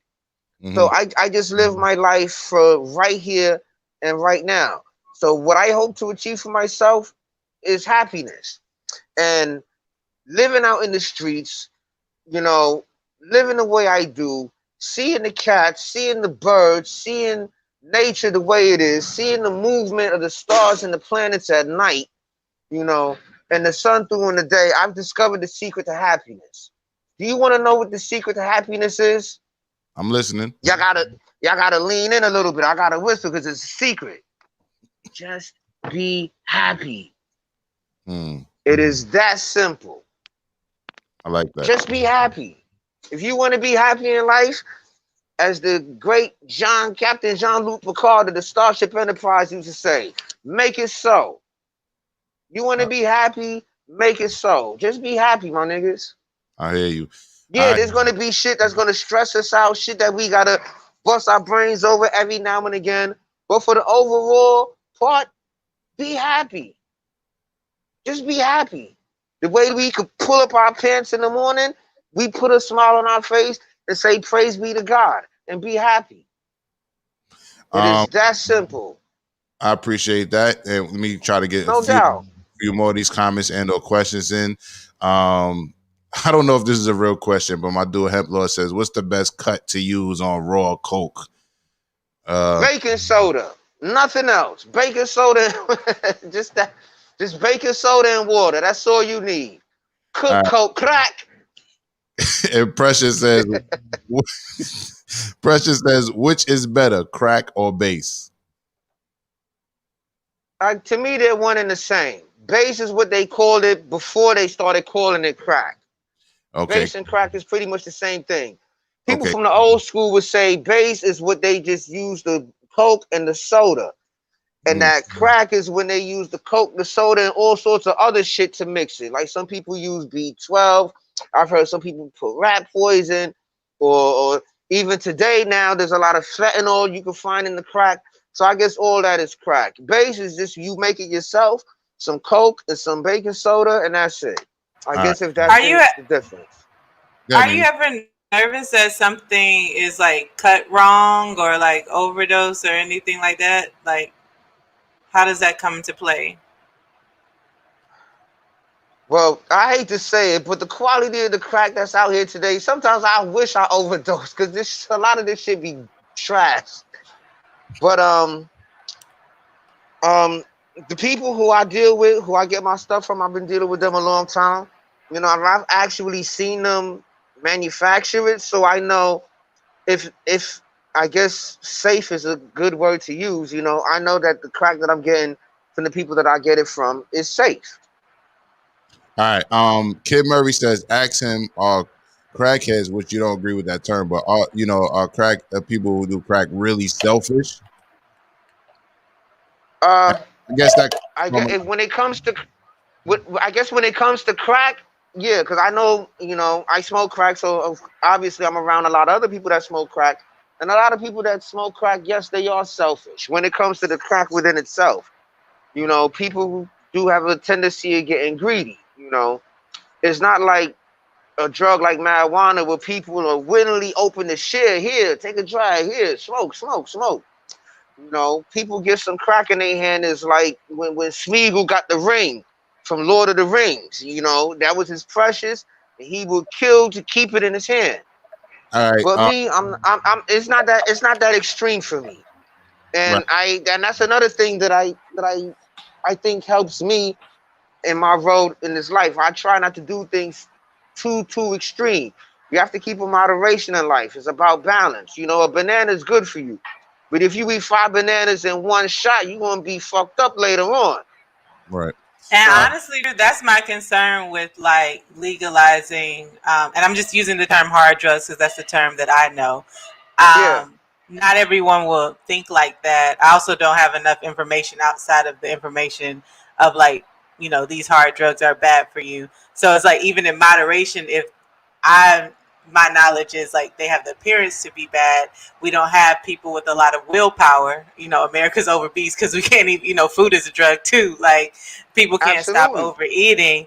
I'm really nervous about advocating that the use of hard drugs for that reason right there. All right, so here's Look, another we question. see it. We see it every day with alcohol. Where alcohol is Right. very legal. Yeah, Right. That's true. here's another question You from know. Murray that's I guess related to the the image of people who do crack. He says, "I wonder if he ever sold his body for crack." Is that something you want to answer? Have you ever had to sell your body? There was a girl who used to trick on me, but if I guess that was the case, I sold my body for crack. There was a girl, she'll call me over. She said, Andrew, do that thing with your tongue and, I got you. So, Drew, let me just... Not necessarily with you, but in general, you know that classic line from New Jack City. Yeah, Like, I know. Have you seen that out? Yeah. Not necessarily. Have you experienced that? Is that like art depicting life? That is art depicting life, and it's life depicting art, because I know plenty of people. Matter of fact, I know this one female, that's what she does for a living. She keeps her house, she keeps her rent, she keeps her refrigerator full, but she keeps her lights on, but she has 2 and 3 dudes in her bed at least daily. And that's how she makes her money. And I don't knock her for that. I can't knock her for that. She got more than me when it comes to living situations. You know what I'm saying? We might have to have you back for a straight Q&A show one day, but the questions are starting to pour in. Sleazy Aki says, I see.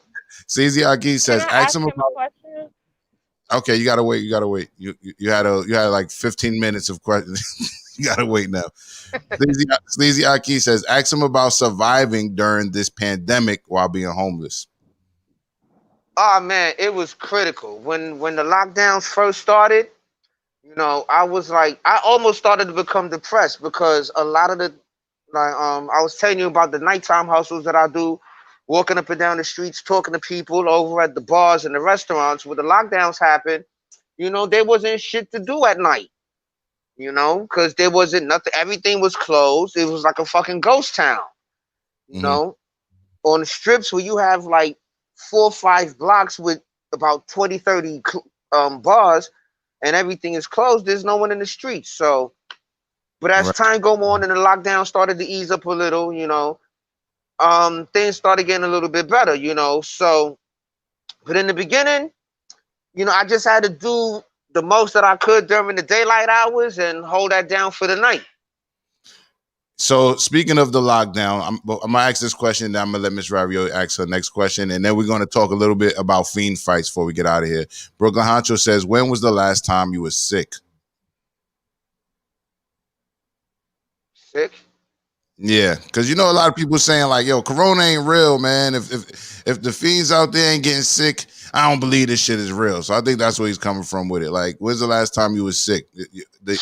It's hard for me to even remember. I mean, we all catch a cold at least once or twice a year. That's probably about it. But sick, it's been ages, kid. It's been ages. Copy. It's been ages. MsRavioli, go ahead.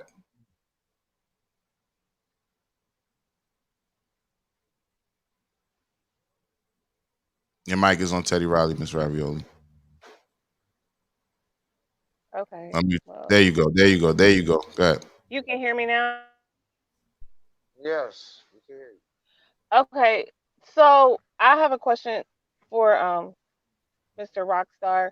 Do you believe that my questions were intrusive? Any of them? No. Not so much intrusive. I mean, I was waiting to see where the line of questioning was going, but not so much intrusive.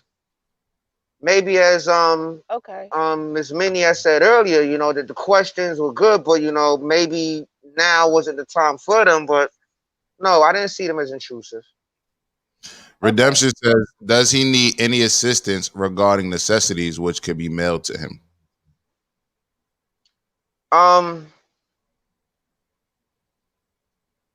I get mines every day. I thank you for the offer, but I'm good. Thank you. Thank you.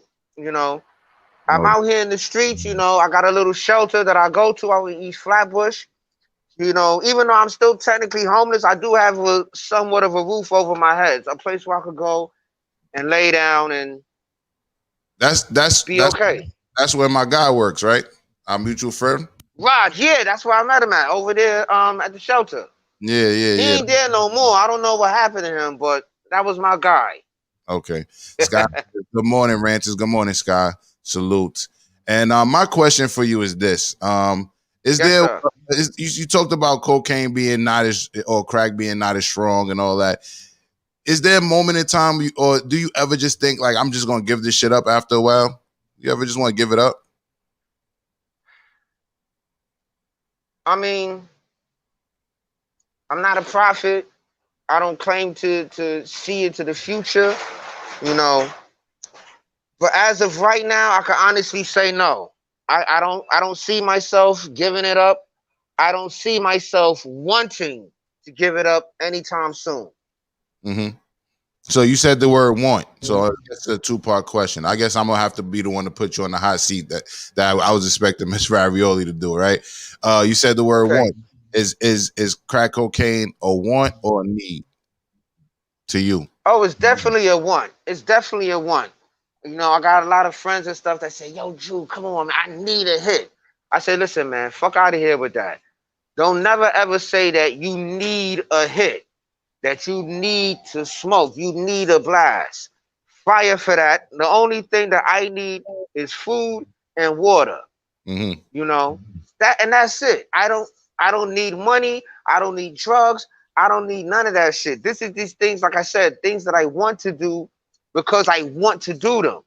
Mm-hmm. I don't never want to put myself in the feeling that I have to have this or I need to do that, because then that's why I believe that there's going to be a problem, at Right. least for me.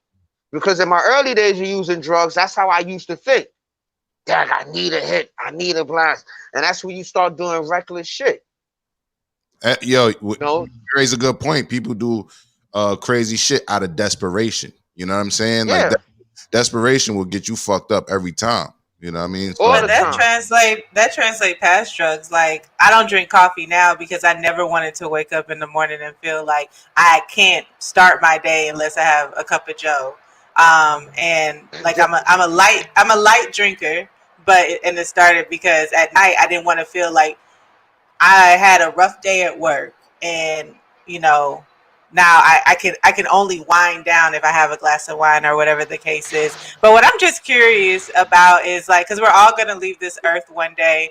What do you want to be remembered by? What do you want that legacy to be, or like the message of the world? Because you have a lot of gems. Like we have a lot of things in common. So I'm just curious, like how do you want the world to know you? Dang, man, you gonna make me cry this morning. Yo, you my homie. I Yo, if want I the see you world out, like we I gonna have want to I want the world to know. I want the world to know and remember me for love. I want the world to know that I love the world, that I love myself, and that I love all my G's. You come to Williamsburg, I want to be remembered that, Dad, you tell me something about Drew. Drew always used to tell me that he loved me. Everybody that I see in the streets, when we part ways, yo, my nigga, I love you. You have a good day, stay safe. I love you. Love conquers all. I don't care what nobody say. mm. Love conquers all. And I can say that when I watch your content, I do get that from you. You know what I'm saying? Even though you was getting that Panama's ass, even though Panama say he wanted to fight and then he backed out of the fight. You know, when I see you go live with the other homies there, I see people hug you, you hug them. You know what I mean? Like I sense Yeah, that. man. I sense that. Let's talk a little bit about Fiend Fights really quick before we get out of here. We want to give you Okay. Somebody in the chat give advice. They say you should start an OnlyFans. You'll make money, and I think OnlyFans and or Patreon could be used for not just sexual shit, but for like what you do, right? Like it don't have to be out here on YouTube for everybody to see. It could be on a paid, like behind a paywall where people will pay to watch it. I think people will pay to watch it, especially if Mo-Rilla narrates the fucking fights. It will be word up. So this is Mo-Rilla. So y'all seen earlier, I played a video of Panama the night he was supposed to fight Drew, aka Mojo Don, the MO, the JO, right? So he didn't fight, he backed down, and then Mo-Rilla, our hood, what would you call him? I guess the mascot, our I guess that's the best. the mascot, or I see him as the guy on the side talking about the fight, but he sings. Yeah. He sings about it. So this is him trying to get Panama straight off the head, trying to get Panama to fight at Fiend Fights in the next fight of Fiend Fights.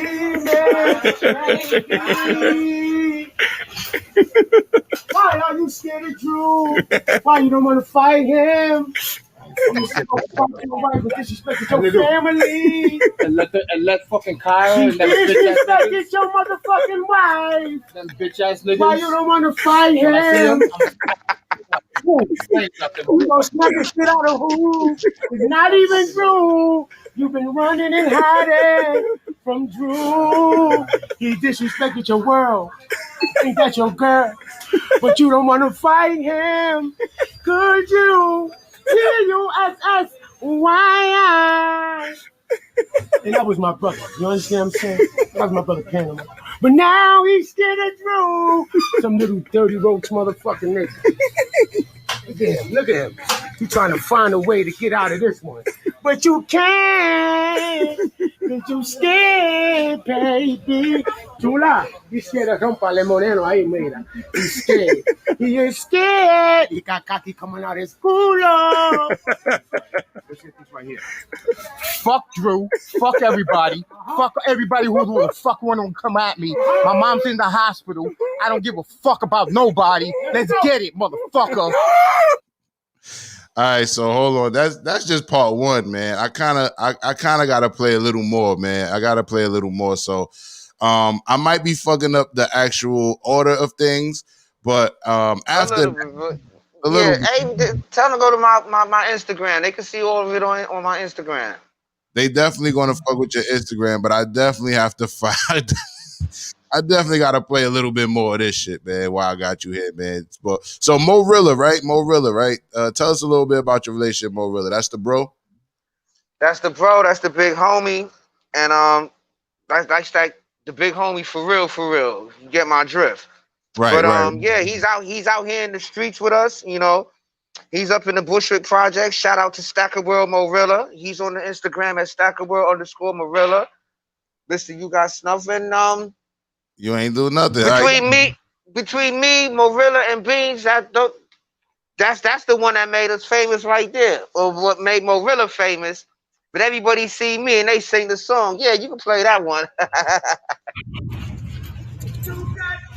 Got him. I got him. What happened to you? What happened? What happened? You ran away. My whole toe is straight. You want to see it? No, you ran away. I didn't run away. You ran away. Leave me alone, please. I'm not feeling good. He ran away, y'all. Look, he can't walk. I can't walk. Come up close. I gotta get him up close. I don't give a fuck. Fuck everybody. What happened? What happened? What happened? What happened? You did all that fronting. You got snuff. What happened? Nothing. You got snuff. You did all that fronting. You What got happened? snuff. You ain't do nothing. You did all that what? You did all that fronting. Let that man put his fist in your face and mush you and you ain't say nothing. Cause you P-U-S-S-Y. And why I say that? Cause you got snuff and you ain't do nothing. You got snuff for all that fronting. Bow, bow, bow. Yo, I'm gonna do that. That nigga snuffed you with the crackhead hands. That nigga snuffed you with the motherfucking, the pickup metal hands. You got snuffed. You ain't do nothing. You got snuffed for all that fronting. All right, there you go. You got snuffed and you ain't did nothing. That's the anthem of, it seems so far, of Fiend Fights. Do you plan on taking Fiend Fights to another level, sir? Do you plan on bringing that back or taking it to another level? Yeah, absolutely. Right now, Beans is in California. He just had a child, so I guess with the lockdown here, he took his child to California for a little while. He said he'll be back in the summer. That's the one who I helped create Fiend Fights with. We was talking about Eastside Crackhead earlier. Mm-hmm. They got some shit in Harlem called Eastside Punch Out, and Eastside Crackhead is almost at all of their events. I've reached out to them, and if God is good, and I know He is, you see me in their ring this spring. Copy. Spring in the ring. I like the sound of that one. So there's a lot of footage I'm not showing y'all. I'm saving some so y'all can go to the channels or whatever. I will update the description and put his Instagram and the YouTube clips in the description. But I'm going to play one more version rendition of You Got Snuff. I really think I fuck with that song. Big CC says Snuff is a bop for real. And yeah, I think so too. Like, it's in my head. It'll be in my head all day. So thank you, Drew. My Instagram is on. Yeah, you got them vocals. My Instagram is here. I love to stay in contact, and if there's anything that we can ever, I like. Fiend Fights isn't my jam. I'll be honest. It's not something I signed up for, but I'm big on helping people too, and I got nothing love for you, and I wish you the best. So, my man Kelso, no doubt. My man Kelso says, get him in someone's studio. He the new Sammy Davis. They fuck with Morilla too, man. So as we get up out of here, y'all know we like to play music on the way out. The first thing we're going to play is part 2 of You Got Snuff, You Ain't Do Nothing. It's a 2-minute rendition. Ja. Yes, MsRavioli. Does he yes. have children? Do you have children? Do you have any children, Drew? No. No children, MsRavioli. So we'll definitely get you in touch with MsRavioli. Maybe we'll facilitate. Maybe you'll be her first interview on the show on this network. We'll see, because it seems like she wants to have a nice extended sit-down, Oprah-esque type of interview. So we'll see what we can do to help work that out. I want to thank all my cast, Mimi F. Baby. Salute to you, sis. Real talk. MsRavioli, thank you for pulling up. Mojo Don, the M.O., the J.O., the D.O., you already know, my guy. Yo, so stick around real quick. We're gonna I'm gonna actually play this last song leading into the songs. But salute to the audience. You know what I mean? I hope y'all got something out of this. We were not trying to convince anybody to do hard drugs. We wanted to just explore the legal. Absolutely not. Mm-hmm. Go ahead. Yeah, I was gonna say absolutely not. As you see all the time, do not try this shit at home. Do not try because, this. Because everything is not for everybody, Right. And that's the bottom line. Everything is not for everybody. I do what I do, and that what works for me. And what works for me, if it works for me, it might work for you. But then again, it might not. Right. But, I would never facilitate anybody, You want to try to, especially if that's their first time. You ain't gonna smoke crack for the first time with me. You go smoke that shit somewhere else. You come see me in a month. Kelso, but everything is not for everybody. Kelso says this was a dope episode. Thank y'all. Thank you, Kelso. You know what I mean? HB2 no doubt. Says she trying. I'm not even gonna read that. Redemption is clapping. Salute Redemption.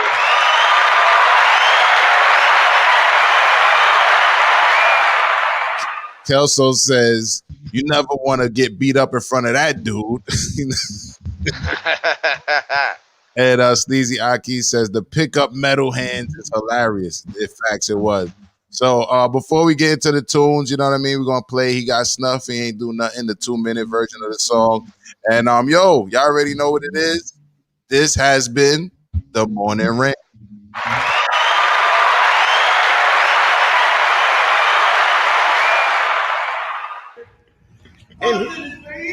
He ain't do nothing. He ain't do nothing. He ain't do nothing. He ain't do nothing. Nigga got punks on his face. What else happened?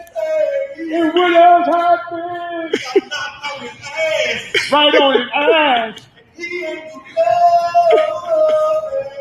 And why would you say that? If he got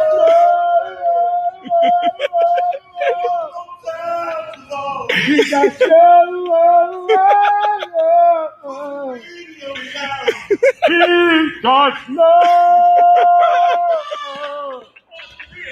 and he ain't do nothing.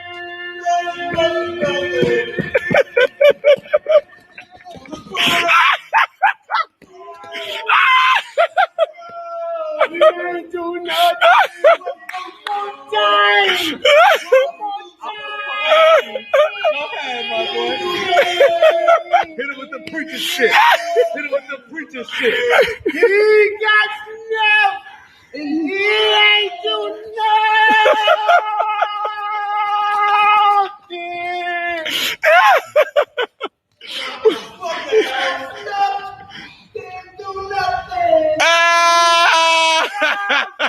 He did on that.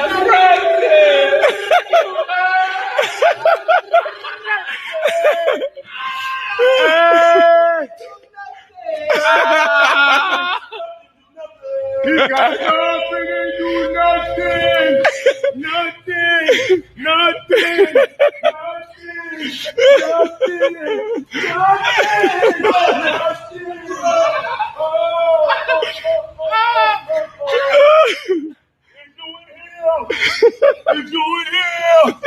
He's doing here, Panama. Hey, you, do I see you? Where are you? Panama.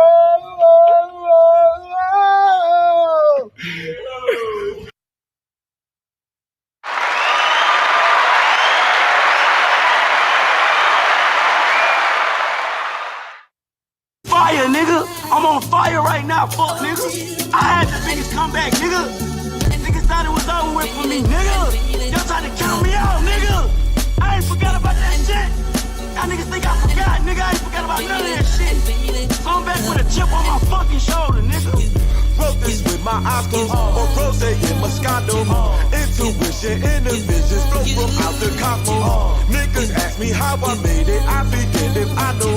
I just went with my soul, and the rest just follow. She's a good girl, fuck that bitch, I'd rather deal without her. Say no to CashApp, I ain't tricking, bitch, you must be psycho. But I'm prone to lie though, just don't tell all my bros. Ice roll gelato in the Bronto, so I got the sky close.